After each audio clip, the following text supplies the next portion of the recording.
will move to a discussion regarding retirement benefits. During the summer of 2012 and as recently as last month with Detroit, municipal bankruptcies in the United States focused public attention on the instability of some state and local pension systems and some defined benefit plans. Some plans have been inadequately funded because some employers failed to contribute enough to fully fund those promised benefits. Then to further worsen the issue, the dramatic financial losses of the 2008 recession hit an already stressed plan. Additionally, some local leaders of these stressed plans began trying to reduce promised benefits and ran into issues with contractual obligations with unionized labor agreements that tied their hands. The city of Horseshoe Bay is in a much different position than those cities with those stressed public plans.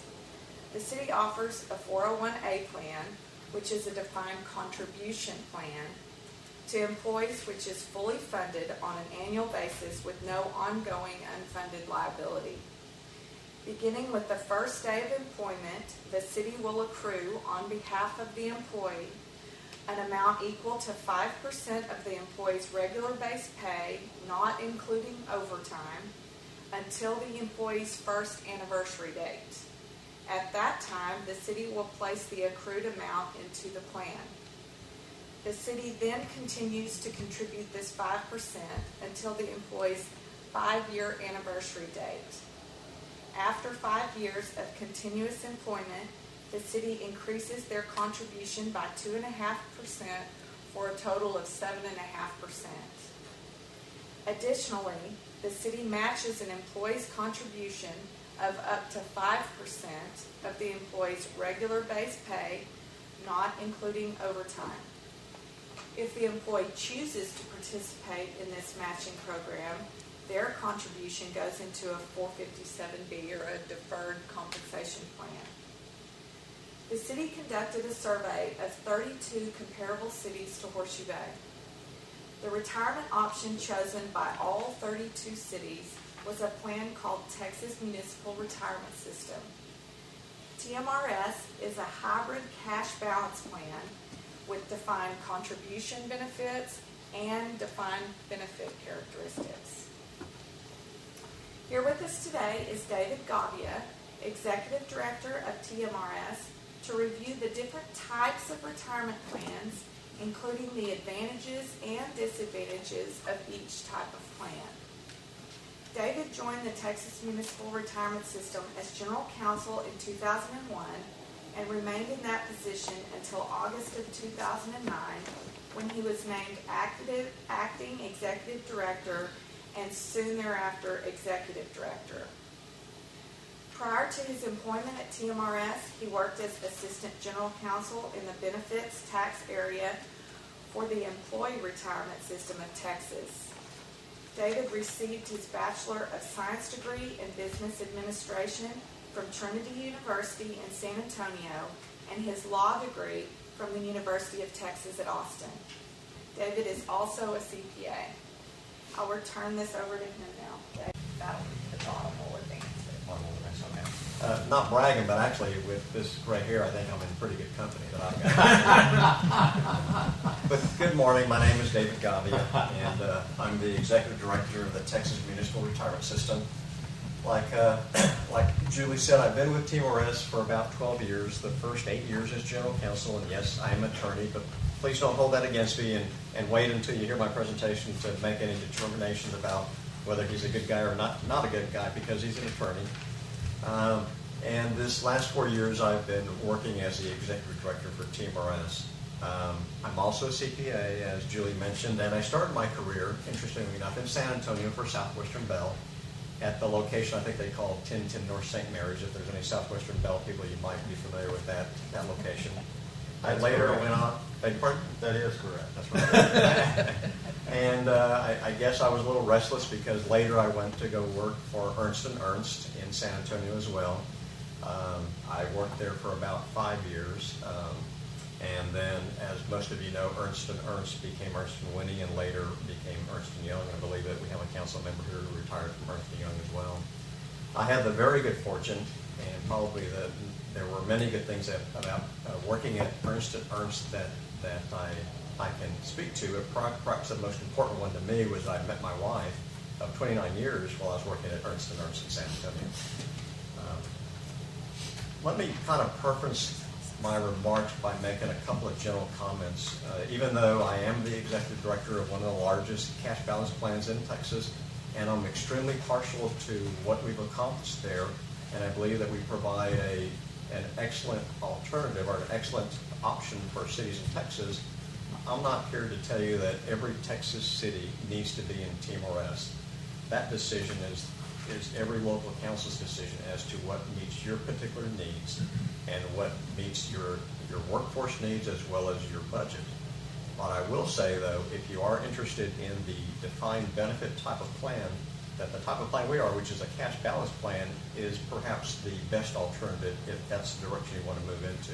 And we think we've done a pretty good job of designing a cash balance type of plan that bridges those gaps that you'll notice between a defined contribution plan and a defined benefit plan. Let me move to the first slide. We do have 849 cities that have decided to participate in TMRS. It's not mandatory that Texas cities join TMRS, and in fact, the largest cities in Texas, Dallas, Houston, Fort Worth, Austin, San Antonio, to a certain extent, have their own local plans and do not belong to TMRS. We have over 102,000 contributing members. We have about 43,000 annuitants or retirees. The average annuitant for TMRS last year made about $17,000 or just under $17,000 a year. We paid out in total retirement benefits of about $865 million last year in 2012, and that number has been steadily increasing over the last several years.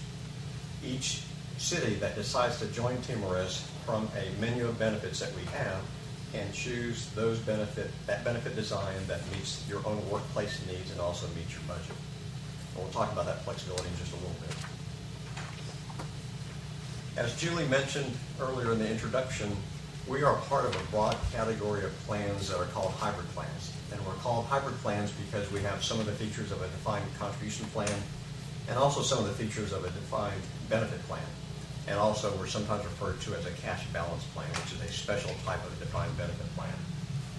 And in fact, we are probably one of the oldest cash balance plans in the country. We began operation in about 1947, and we converted to our current format in the early 1950s. I believe in the private sector, the cash balance plan became better known in the mid-'80s when I think the Bank of America established the first private sector cash balance plan. So we've been around for a long time. We are created by state law, but we receive no state funding. Benefits for the members of our plan are funded entirely through mandatory employee contributions, employer contributions, as well as the investment income that the assets in the plan generate. The employee contributes either 5, 6, or 7% of their compensation into our plan, and that percentage is set by you as the employer. You decide how much you want your employee to contribute to the plan. Once that decision is made, then the employee is required as a condition of employment to continue to contribute that 5, 6, or 7 unless the council then changes that designation and either increases it or decreases it. Employees in our plan vest after 5 years of service, and an employee can retire at age 60 with at least 5 years of service, so they can retire at any age with 20 years of service.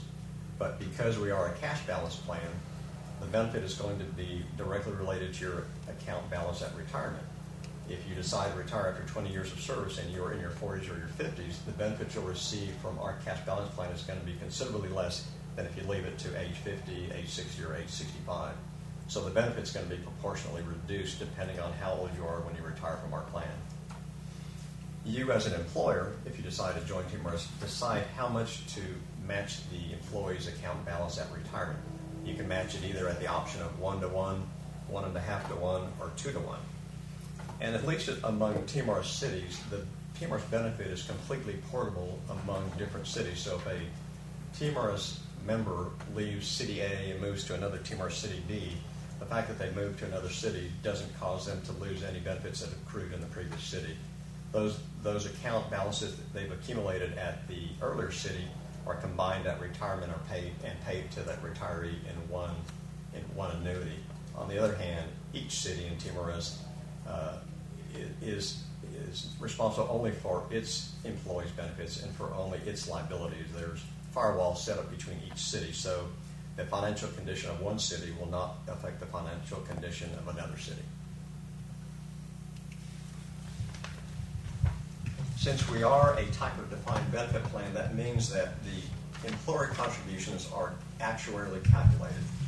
And that means then that the benefits that are provided to the employers are going to be advance funded over the working career of that employee. What we strive to accomplish through these actuarial calculations is that there'll be a sufficient pool of money at the retirement of each employee to provide the retirement that's been promised by the employer. So that's the goal of what the actuary is calculating in the form of the contributions that are designed to meet that requirement, that at each employee's retirement there's sufficient funds that have been accumulated to provide the benefit for the remaining life expectancy of that person. Cities are required to pay this required contribution calculation every year. As Julie mentioned, there have been, and we'll talk about it in a little bit, there have been instances in which cities, some in Texas, not TMR cities, and some states even, that have decided for different reasons, usually financial stress, to our budget issues, to decide not to pay that full contribution, and in some cases to do what some people have referred to as taking a contribution holiday, because they felt that the funded status of the plan was sufficient to handle some occasional underfunding. Unfortunately, that's what's gotten some cities and some states into trouble, is the failure to fully fund this required contribution on a regular basis. After we made some very necessary actuarial changes in 2007, which brought down our funded status, our funded ratio down to 74%. Our funded ratio has been steadily increasing over the last several years from a low of about 74% to what it is currently now of 87.2%. And that's for the system as a whole. As I mentioned to you earlier, each city stands on its own financially. So each city has its own actuarial valuation, has its own funded ratio. And in fact, we have over 200 cities that are fully funded. That is to say, their funded ratio is 100% or higher.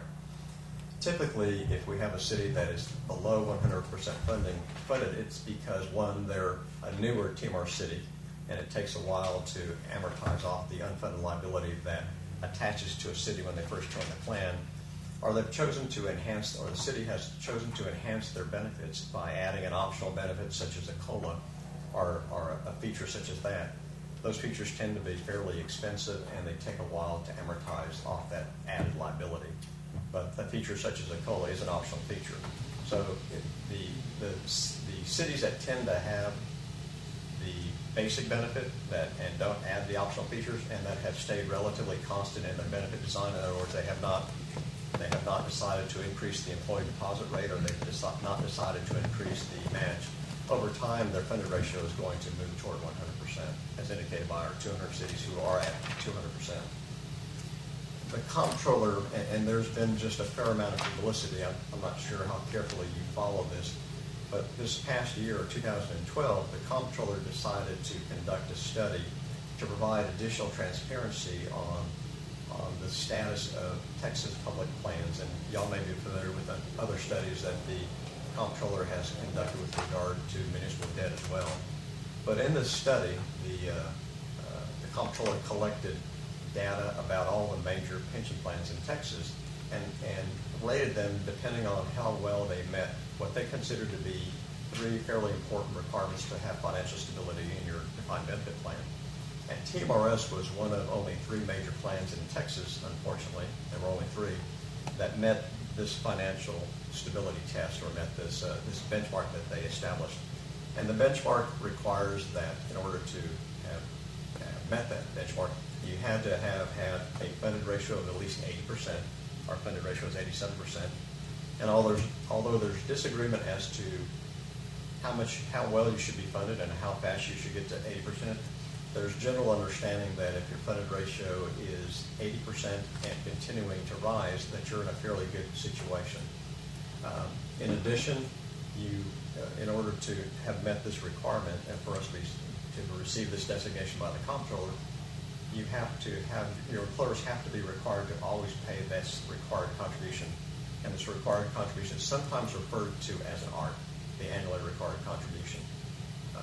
And then finally, In a defined benefit plan, from time to time, you will have unfunded liabilities because as I described, either you're a new city that is still trying to amortize off that unfunded liability, or you're a city that has adopted enhanced benefits. But in order to meet this benchmark, you need to have an amortization period that is 30 years or less, and we meet all three of those requirements.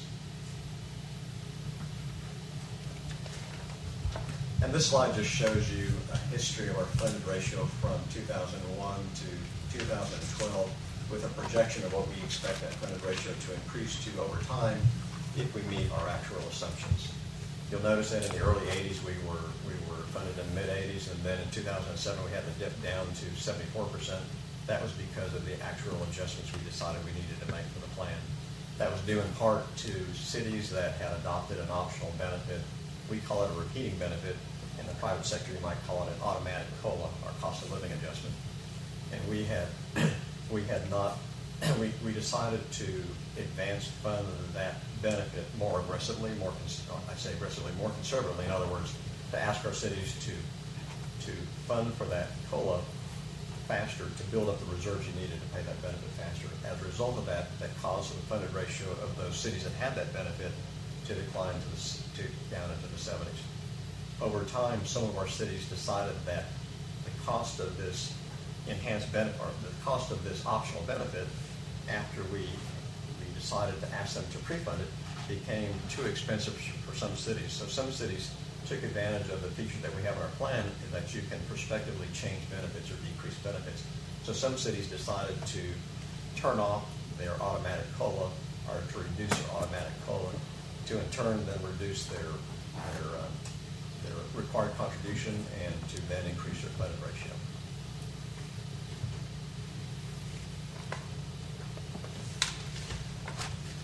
What's interesting about our plan, or certainly one of the differences between our plan and a defined contribution plan, is that because we are a defined benefit plan, or at least a subset of a defined benefit plan, there are certain features that are usually guaranteed in a defined benefit plan, where the risk is borne by the employer. And one of those is the interest credit that gets credited to a member's account annually.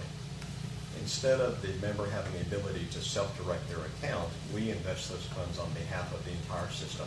And under state law has designated that we as a system, and then you as a participating employer, if you join TMRS, we promise that the member's account will increase by 5% every year, regardless of the investment performance of the underlying fund itself. That's one of the features of a defined benefit plan, is to provide this type of a guarantee. The city, by having trust funds with TMRS, also earns investment income on the funds that it contributes to TMRS. And actually, it's earning investment returns not only on the funds it contributes, but also the employee funds that are contributed at the same time that your funds go in there. On the other hand, your investment income is not going to be guaranteed. The investment risk for the plan is going to be borne by or held by the employer. So your investment returns are going to be closely related to the net investment return of the trust after expenses have been paid, which means that on occasion the investment returns, if they go negative, can or will act as a reduction of your account balance in the trust fund. Over the last 4 years, we've been relatively pleased that the investment returns have been positive. They've been 10%, 9% too, and then 9% again in 2012.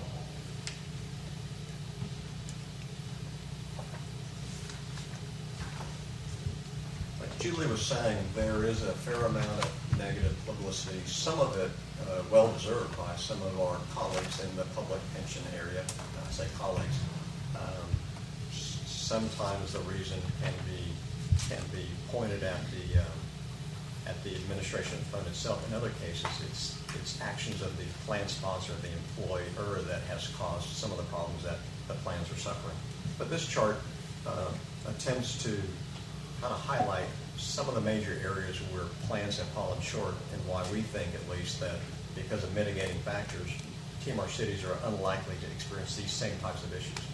The first one is the chronic underfunding by the employer who chooses not to pay the required contribution, or chooses not to make a contribution at all. Under state law, if you participate in TMRS, you as an employer are required to pay that required contribution every year. And as a practical matter, although because of cash flow issues from time to time, an individual city may be a little late in paying their contribution, we've never had cities fail to make their contributions. Should that happen, we would take legal action to attempt to get the city to comply with that requirement. Failing that, then the city would be obligated perhaps to reduce their benefits to bring the sustainability of their plan within their budget. In other cases, employers have found that their plan design has become unaffordable because financial circumstances have changed. For instance, their tax base or their revenues are not increasing as fast as or as quickly as anticipated, and they can no longer afford the plan design that they have. In some city plans in Texas, not TMRS, and in some states, the plan sponsor, the state or the city, is limited in reducing the accrued benefits of their existing employees and have limited ability to adjust their plan design to meet the budget constraints of the individual city or state. With TMRS, though, because of how state law was enacted to govern the relationship between the employees and the employers, cities retain the right to prospectively either increase benefits should they desire, or also to prospectively decrease benefits of their workforce, provided that they protect the existing accrued benefits. So you as an employer in TMRS have a safety valve to control some unexpected cost issues that may come up in your city should you need to access that. Other cities in Texas, and in fact there's litigation going on between the city of Fort Worth and the retirement plan and some of the retirees as to the ability of the city of Fort Worth to make needed adjustments to their plan to be able to properly fund the plan over the long term and make it sustainable. Fortunately, that particular legal issue does not affect cities that join TMRS.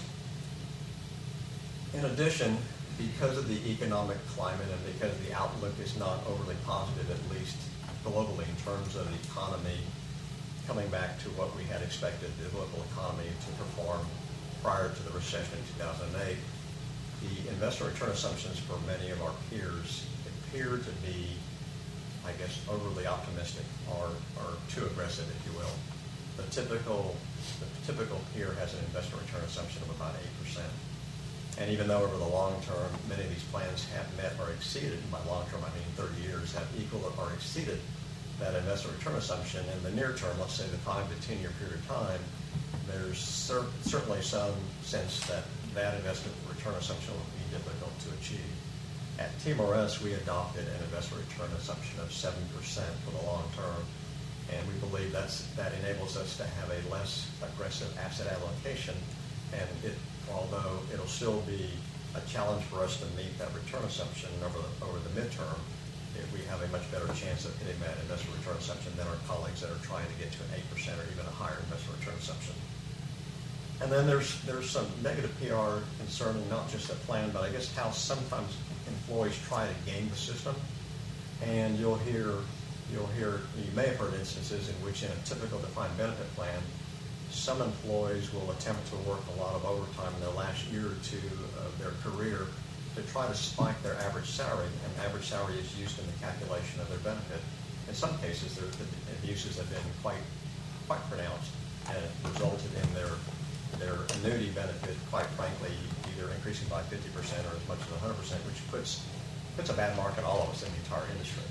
At TMRS, because we're a cash balance plan and because the benefits you get at TMRS, the basic benefit, accrues much like a 401k plan, that's to say your benefit that you're going to receive at retirement is a reflection of your entire working career, not just the last 3 years of your career. The ability to game the system in a plan such as ours is extremely difficult, and it's extremely hard to move the needle very quickly toward the end of your career like you possibly can in a defined benefit plan. And then finally, there's this concept or this description of a practice, and it's sometimes referred to as double dipping. And that's an instance in which a person has retired from their public employer, they're receiving an annuity, and in some cases they'll come back to work at that public employer.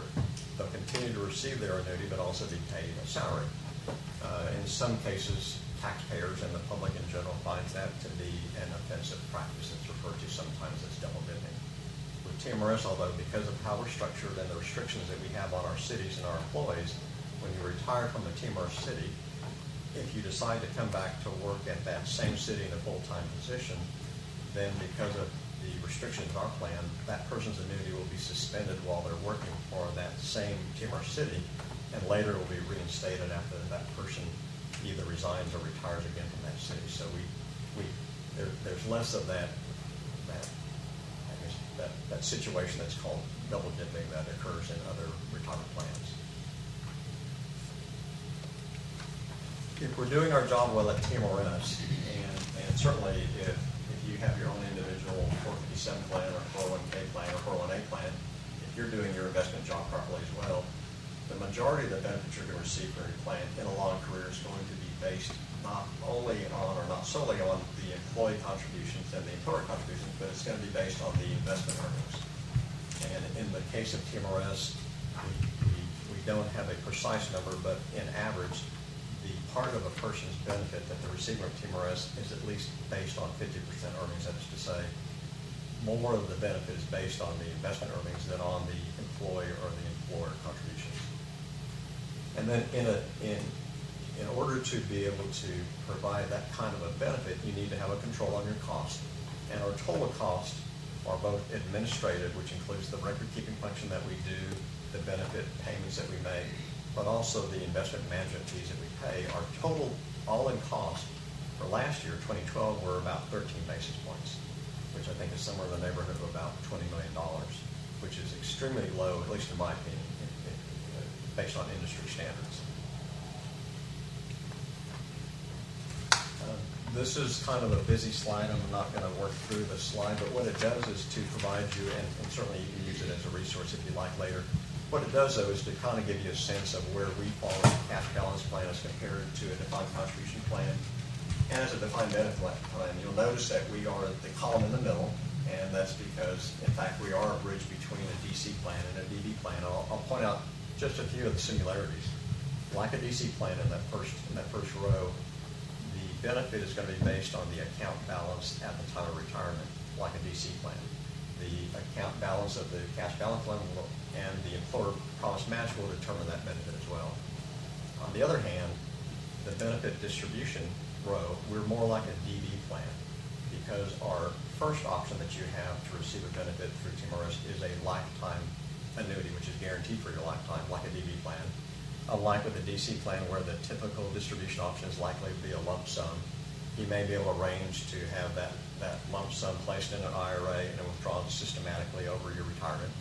And I suppose there probably are options out there to take your lump sum and to go to an insurance company and basically purchase an annuity to guarantee that for your lifetime. But the basic feature that the cash balance plan and the DB plan has is that lifetime annuity that the employee or the retiree can't outlive.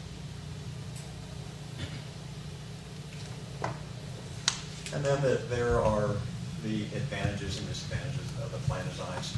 As I mentioned before, at least in my opinion, no one plan meets all the needs of employees or all the needs of the employers. Certainly with a DC plan and with a cash balance plan, because of their nature and because of their portability, it tends to, I think, appeal more to either the younger part of your workforce and or the more mobile part of your workforce that doesn't stay in a position for more than a couple of years. With a defined benefit plan, that type of plan design rewards the career employee, and in a sense penalizes the more mobile employee. I'll give myself as an example. I worked for 10 years with the state of Texas and are eligible for a retirement benefit from their defined benefit plan. I left the employee's retirement system about 12 years ago. My benefit is frozen at my average salary that I had 12 years ago and will continue to be frozen until I retire. So my benefit will not grow past what it was when I left it 10, 12 years ago. And in a sense, the longer I wait to take that benefit, the more I'm basically losing money and the more the plan is kind of making money off of my benefit. On the other hand, with the DC plan and also with the cash balance plan, if you leave your employer, your benefit will continue to grow, notwithstanding the fact that you stop working at that employer because of the potential for investment earnings in the DC plan and because of the guaranteed interest credits you'll have with the cash balance plan that we provide.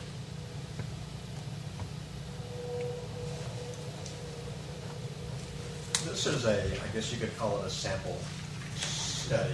We're not trying to sell you anything, and it's mainly for purposes of just giving you a sense of what a basic plan might cost the city should the city decide to continue to look at this type of an option. So what we've done is basically provided you with I guess we call it a plan study, which assumes that if you were to join TMRS, you would select the 5% employee deposit option with the 2-to-1 match at retirement. When you join TMRS, there is a requirement that you provide something called a prior service credit to your employees. You have the option of how generous you want to be with that. That does add a layer of expense to the contribution rate. In addition, you'll see at the very bottom of the page, under each of the plans that we outlined there, which have varying degrees of that prior service credit option, there is an unfunded liability. And the contribution rate that you see there is an estimate of the percentage of payroll you would need to contribute to us to amortize, one, to provide for the benefits at the retirement of the employee, but also to amortize off that prior service cost or that prior service liability that's generated at the time you join the plan. You certainly are encouraged, if your finances agree with you, to contribute more than that minimum cost and to pay off your unfunded liability more quickly, depending on your budget situation and should you choose to join. And if you had the funding available, you could choose to pay off that unfunded liability by making larger contribution plans over a period of time. And there are several accountants and financial executives on the council. If I was you, I'd be looking at that number on that lower left-hand column where it says there's a contribution rate requirement of 2.81% of payroll, but also that there's a 2-to-1 match of the employee's account balance at retirement. And I'm thinking that you're thinking that how can you do that? How can you have a 2-to-1 match and only pay 3% of payroll to make that match? And that can be explained in part, and I've got an actuary here who can probably give you a very detailed explanation. But consider a couple of things. One is that we do have some plan design differences between our plan and a DC plan. So the DC plan, once you're vested, meet the vesting requirements of the plan, if you leave the organization, you can take not only your employee contributions, but you can take the employer's contributions with you. And under TMRS, although we have a partial lump sum option, if you separate from service, even if you're vested and you want to roll over your funds, you cannot roll over the employer match. So in that case, the employee has essentially, we advise employees against doing that if they're vested. We advise them against taking their money out of our plan. But if they do that, then the money that has been accumulating in the city's trust account to pay that anticipated liability becomes forfeited by the employee and inures to your benefit and defrays future contribution requirements of the plan. So that's one difference. The other is that because the basic benefit is going to be a lifetime annuity, the money that you're contributing in the plan is anticipated to stay in the plan, and the employment will stay in the plan for literally the employee's lifetime. And so during that period of time, the fund hopefully is earning investment income, and that investment income is inuring to your benefit. You have a requirement to contribute 5% to pay a 5% interest credit on behalf of the employee, but that difference between 5% and 7% investment return inures to your benefit and further drives down the cost of the employer's share of that benefit. I'm sure if we had time, I could get Leslie Hardy here to work you out a more definite way of why that works the way it does, but that's kind of a general sense of why our contribution rate is likely to be lower than the contribution rate you'll see if you're trying to get a 2-to-1 match in a 401k plan.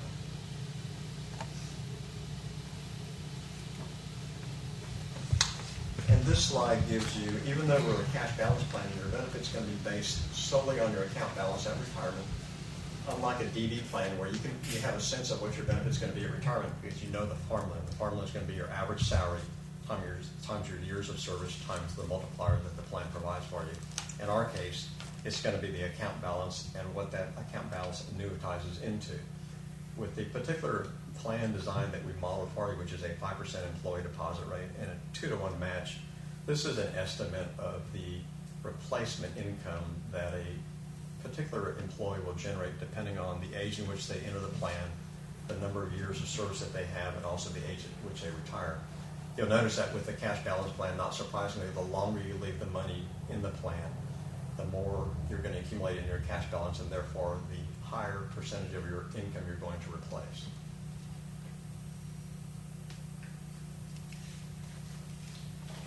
And this is it's a very simple formula that we have here. Basically, the benefits in a defined benefit plan can be described by the benefit being paid is a combination of the contributions you make as an employer or as an employee, the investment income that's provided or by the retirement system, subtracted by the investment expenses. If you increase or decrease one of those variables, then something else has to increase or decrease.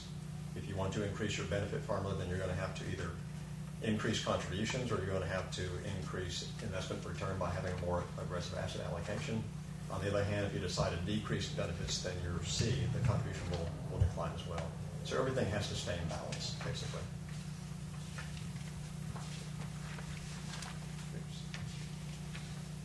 And this slide, and I'll touch on that briefly. I'm not keeping track of time very well, so hopefully I'm not overstepping my welcome. But this is probably the last slide I'll spend very much time on. There obviously are advantages or disadvantages of being in a DC plan or being in a cash balance plan like ours. What we've tried to highlight here are three of the advantages, at least to the employee, of participating in a cash balance plan like ours. In a typical DC plan, if you're trying to do your financial planning for retirement, one of the difficult decisions is how much do I need to save? And then that's driven by a couple of factors. One is how much am I going to earn on my investments? And two, how long am I going to live?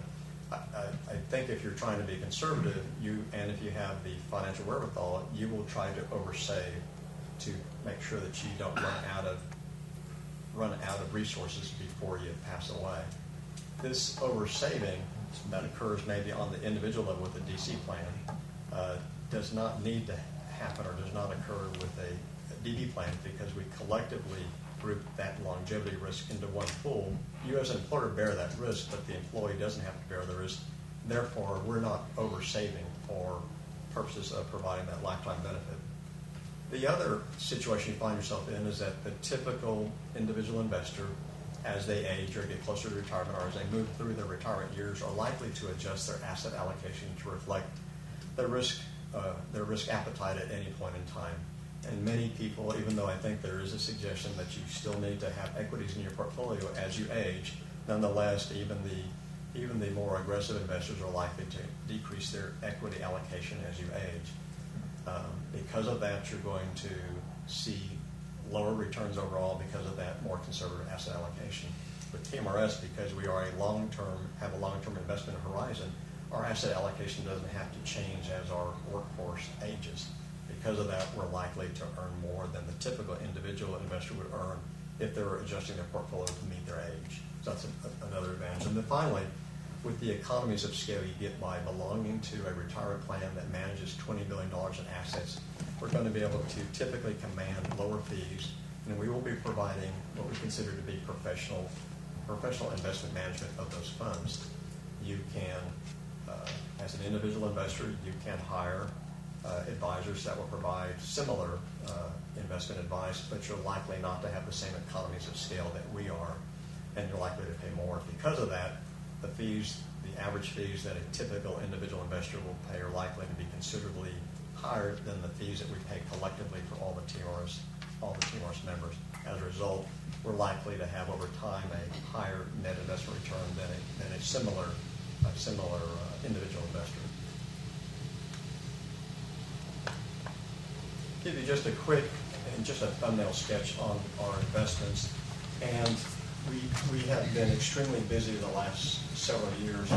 For most of our existence, we were a 100% invested in bonds, long-term bonds. We've mainly invested in U.S. Treasuries, government agencies, and high-quality corporates until just a few years ago. We rode the longest bull market in bonds for about 30 years.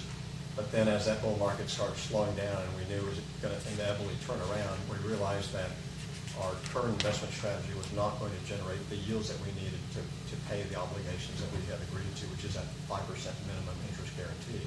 So we decided to diversify the investment portfolio.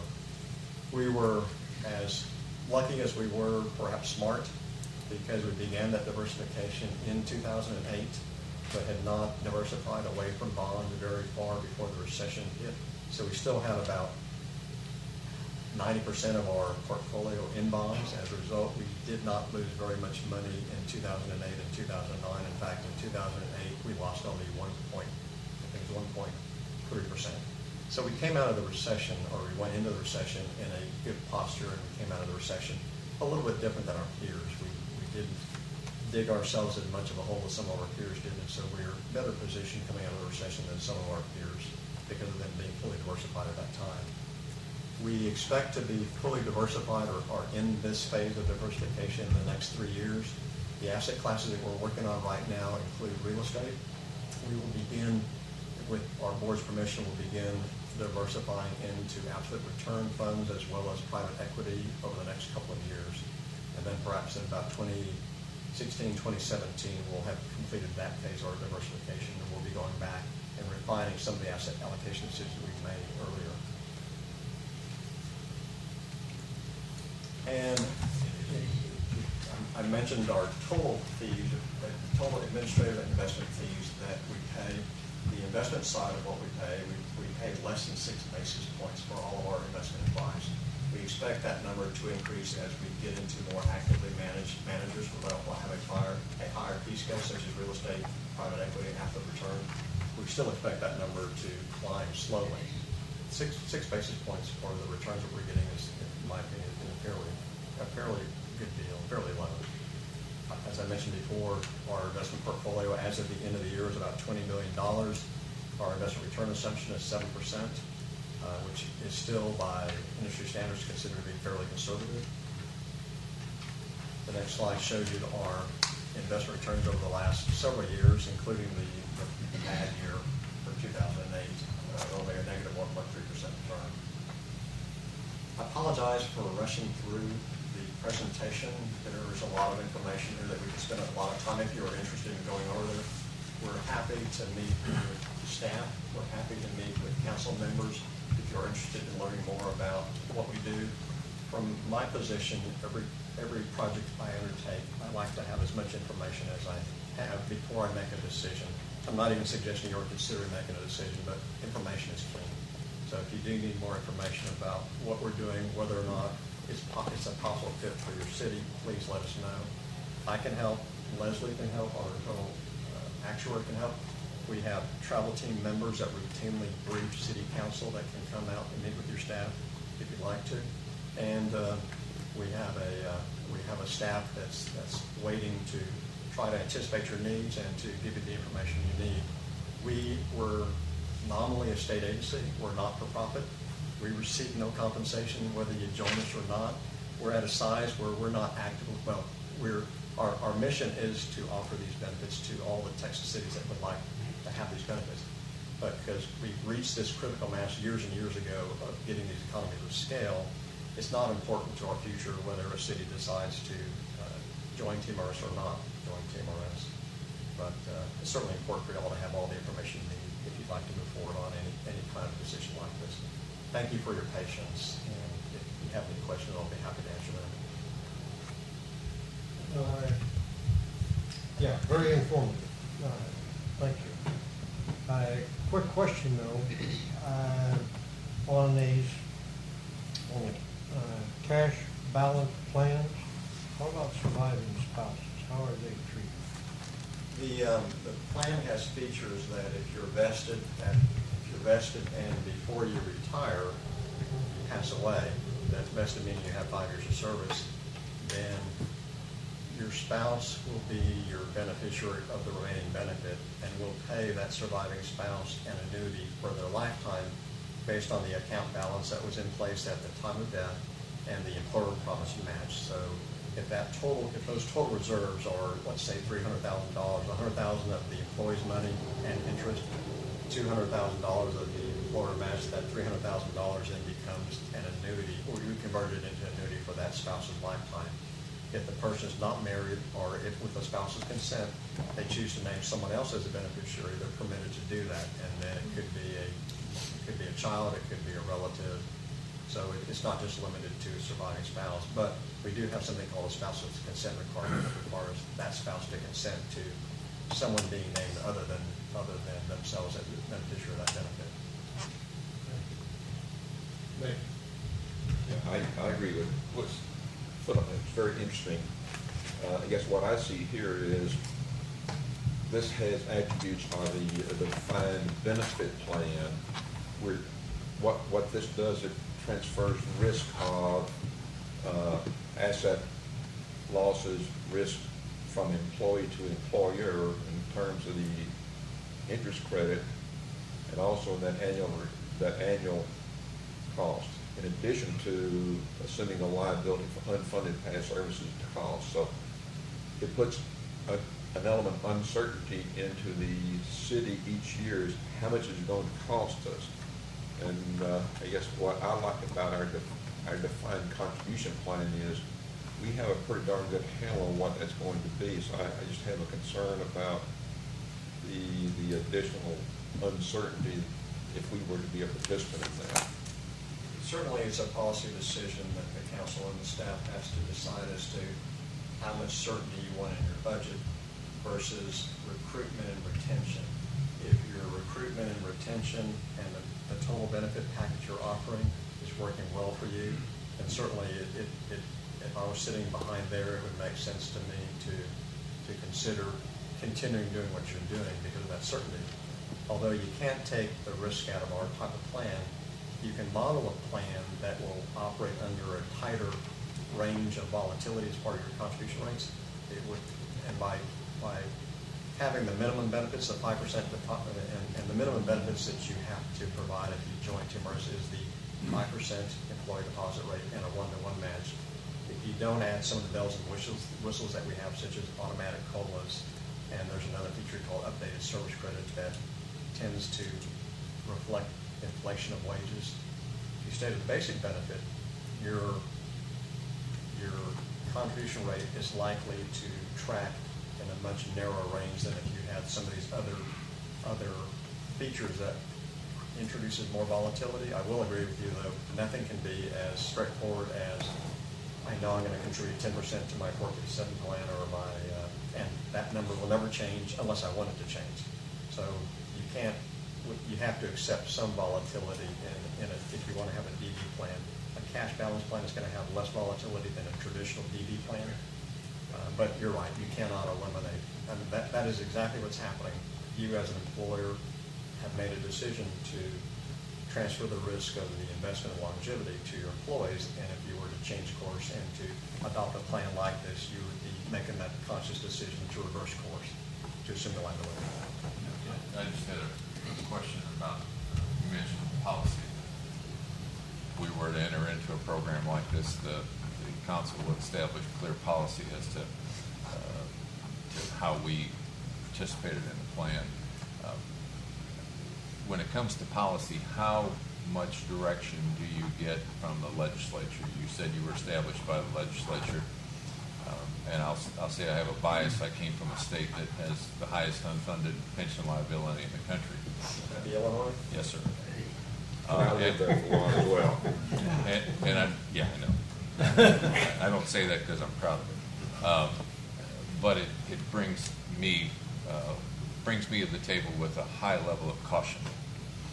How much direction, or I guess direction is probably the right word, do you get every 2 years from the legislature? Well, the board itself, with the help of staff, at least examines the pressing legislative issues because our plan is embedded in state law. If we want to either change some aspect of it, for instance, if say there's a demand by or an interest in cities of having more than just 3 matching ratios. Maybe they want to have a 0.5 to 1 matching ratio, not a 1 to 1, or have more graduations, or a different type of benefit design. Then the board tries to assemble those benefit design questions or issues and tries to decide whether or not they're of general value to the membership at large and will sometimes have a legislative agenda that they will seek out a sponsor and try to get these changes made. But essentially, the legislature in general chooses to rely heavily on the board's direction and our major stakeholders. They don't, because we receive no state funding, they tend to resist imposing, I guess what you could call an unfunded mandate by forcing cities to offer a benefit they don't want to offer. So we've had fairly good success in the legislature not leaving us alone, but taking direction from the board. David, I appreciate you being here, and you present some very compelling argument to consider your plan. And I, for one, would like to continue to have a dialogue and learn more about it.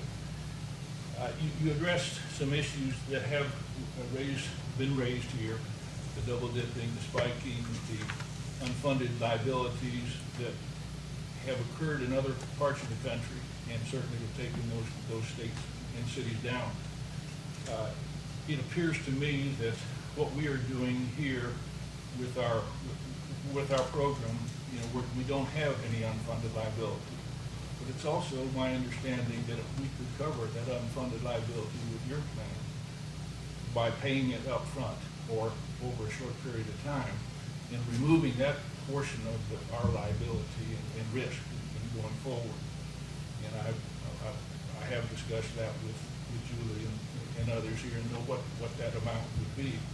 But I would like to continue to have a dialogue, and I want to make sure that we have a clear understanding. People in our community hear what's going on in other parts of the country, the risk that's going on, and also our employees. They're the ones that are spending their time for us and in our behalf, and I want to make sure that they're comfortable in the type of program that we offer to them. And I think that this particular plan that you have, with some of the features that as you have demonstrated here, certainly would be worthy of our consideration.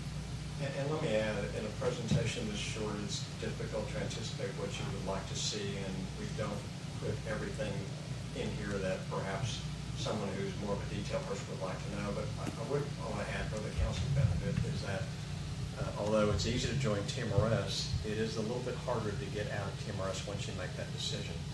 You do have the ability, once you join TMRS, like I said before, to, within our menu of benefits, to increase or decrease your benefit design prospectively.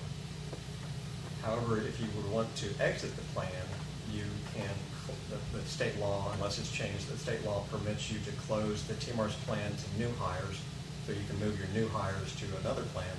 But the employees who became part of TMRS during that period of time that you were a sponsoring employer would remain in TMRS until they either refunded or retired. So you'd have basically a closed plan to work with. That's for the employees' protection. Correct, and it's for the stability of the system itself. Although we're fairly large, if employers could, within a short time frame, exit the plan, take all their assets out, it would be fairly disruptive to the investment plans that we have that are fairly long term. Back to Tom's point, your communication with the legislature, is that done through internal, external lobbyists, et cetera? We have an in-house government relations employee full-time, but then we also have a contract with a legislative consultant as well. How important is this in retaining and recruiting to be a member of the state plan versus an independent plan? I can't give you a whole lot of information on that, except that, and it'll vary on a person-by-person basis, but oftentimes an employment decision that somebody makes when they have been in a TMRS plan, the fact that you may have TMRS in your city may be one of the advantages that allows you to recruit that particular person, but it'll be based on your own experience, really, depending on the locality, whether you're isolated from other employers, and who is looking for work, and whether they've been working in a TMRS city such as Marble Falls or a city like that. So it'll vary, although appears to be a fairly good recruitment and retention program, but that's for y'all to decide as to how important that is. Some of that's kind of intangible. Mikhail, I specifically remember that I can't remember the position, but we were recruiting someone, and they were a member of a TMRS city, and they had no interest in coming to work here. So that one made an impression on me at the time, but it only happened once during the 7.5 years I've been involved.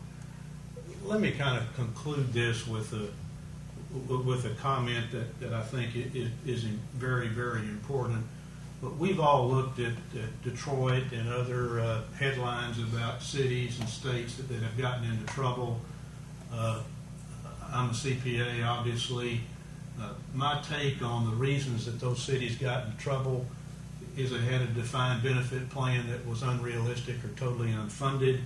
They had a significant obligation to provide for post-retirement insurance benefits, and they had debt that was totally out of sync with their taxing ability and population. From the present city of Horseshoe Bay perspective, we do not have a defined benefit plan. We have a defined contribution plan, so our risk there is zero. We do not provide post-retirement medical insurance of any kind, so our risk there is zero. When we got our bonds evaluated by Standard & Poor's, they do an analysis based on the debt compared to the tax value and based on the population. And the data that they used, when you rounded it, you'd get to zero.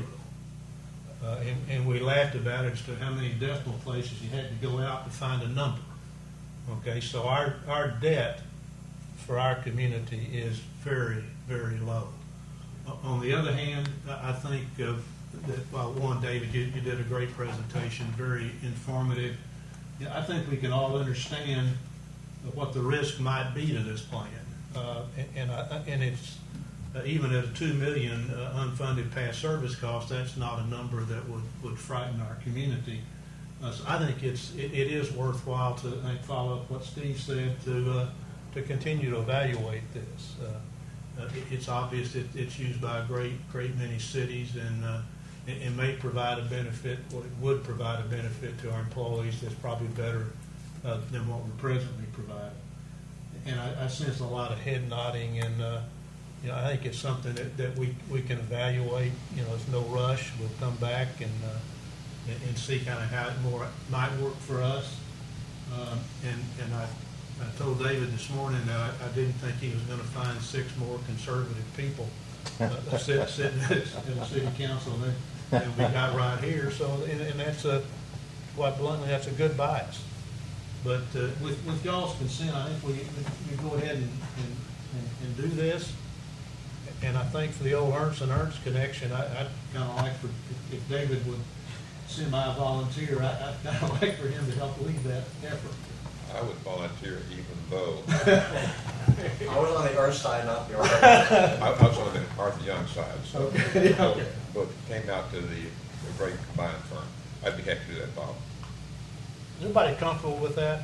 Again, there's no urgency. We just need a kind of an in-depth professional look at it, exactly how it might fit for us and what some of our options are.